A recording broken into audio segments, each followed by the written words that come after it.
الحمد لله الذي لم يلد ولم يولد ولم يكن له كفوا أحد، والصلاة والسلام على ما لا نبي بعده. قال له تعالى: الذين آمنوا ولم يلبسوا إيمانهم بظلم أولئك لهم الأمن وهم مهتدون. وتلك حجتنا آتيناها إبراهيم على قومه نرفع درجات من نشاء إن ربك حكيم عليم.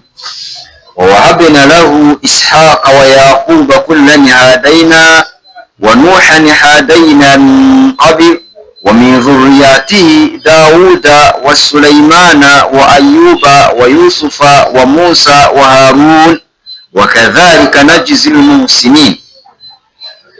وزكريا ويحيى وعيسى وإلياس كل من الصالحين وإسماعيل واليساع ويونس ولوطا وكلا فضلنا على العالمين.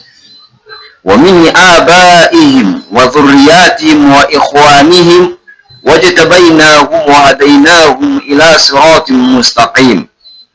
ذلك هدى الله يهدي به من يشاء من عباده ولو أشركوا لحبط عنهم ما كانوا يعملون.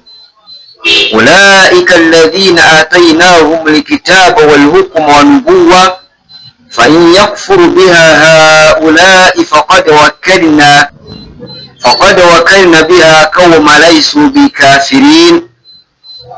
أولئك الذين هدى الله فبهداهم المقتدي. قل لا أسألكم عليه أجرا إن هو إلا ذكرى للعالمين. Ntabwo yaba Yesu yaba Muhammadi ntabwo ari bo batangije Uwisilamu. Aka kanya turi mu matsinda agera muri 5 ari nayo nje kubabwira aka kanya. Itsinda rya mbere ni itsinda ry'Abayisilamu. Itsinda rya kabiri ni itsinda ry'Abemeramana. Itsinda rya gatatu ni itsinda ry'Ababangikanyamana. Itsinda rya kane ni itsinda ry'indyarya. Itsinda rya gatanu ni itsinda ry'abahakanyi. Mwenyezi Mungu Subhanahu wa Ta'ala amesema sura yote, kul ya ayyuhal kafirun la a'budu ma ta'budun wala antum 'abiduna ma a'bud wala ana 'abidun ma abattum wala antum 'abiduna ma a'bud lakum dinukum waliyadin. Isura yose iri kuvuga kuri aya madini, lakum dinukum waliyadin. Bafite idini yabo, buri wese yishimira idini arimo. Buri wese akavuga ati nimuze hano niho Imana iri. Abandi bati nimuze Imana iri hano.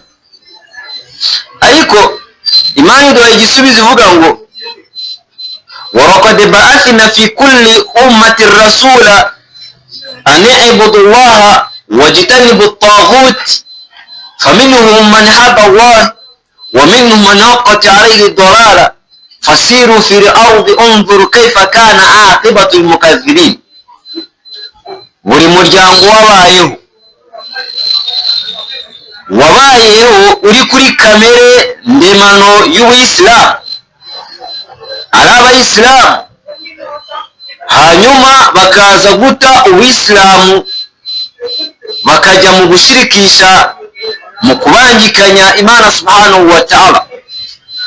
Imana yohereza intumwa n'abahanuzi batandukanye kugira ngo babuze abantu iki cyaha cyo kubangikanya Imana Subhanahu wa Ta'ala. izo ntumwa rero zoherejwe, hari abemeye kuzikurikira bayoboka ubuyisilamu, basubira mu buyisilamu, binjira idini y'ubuyisilamu. Abandi banga gukurikira izi ntumwa, baguma muri iri tsinda ry'abashirikina ndetse no mu itsinda ry'abahakanyi. Hanyuma Imana irokora abayisilamu bari kumwe n'izo ntumwa, irimbura abo bahakanyi ndetse n'abo bashirikina bigometse ku ntumwa, bigometse ku mategeko ya Allah subhanahu wa ta'ala.